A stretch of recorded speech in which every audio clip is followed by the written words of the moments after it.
Mercedes has been overly optimistic about the rise in popularity of electrified vehicles, claiming hybrids and EVs would account for 50% of its sales by 2025.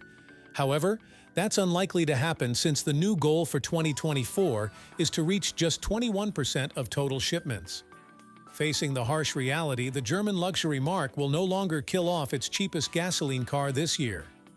The A-Class was supposed to bow out in 2024, but now it has had its life cycle extended well into 2026, according to Autocar. Not sold in the United States, the compact hatchback is effectively the entry point into the Mercedes lineup, kicking off at $37,401, nearly $41,000, in its domestic market Deutschland. Last month, CEO Ola Kallenius admitted price parity between combustion engine cars and pure electric models is still many years away.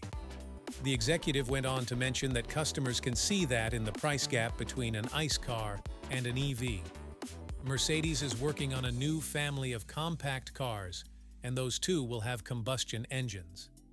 The CLA shooting brake, GLA, and GLB are all getting replacements on a newly developed MMA platform that will support gas engines as well as entirely electric drivetrains.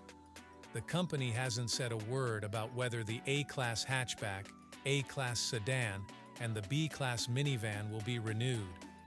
We do know there are plans for a little G SUV on this new architecture. Mercedes thinks plug-in hybrids and EVs will represent up to 50% of total shipments by 2030. It's a big change compared to a projection made a couple of years ago, when the firm said it would be completely electric in some markets by the end of the decade.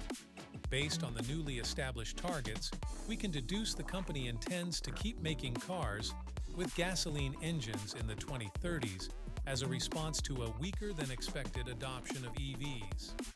In a document prepared for investors, the Stuttgart-based automaker says it's taking the necessary steps to go all-electric, but recognizes that customers and market conditions will set the pace of the transformation. In other words, if you want to buy a gas car in 2031 with the famed three-pointed star, Mercedes will happily oblige.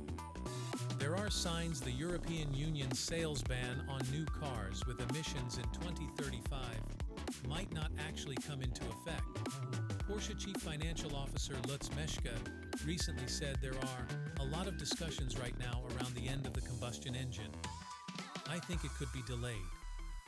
If that happens, which wouldn't come as a big shock, the IC age will be prolonged.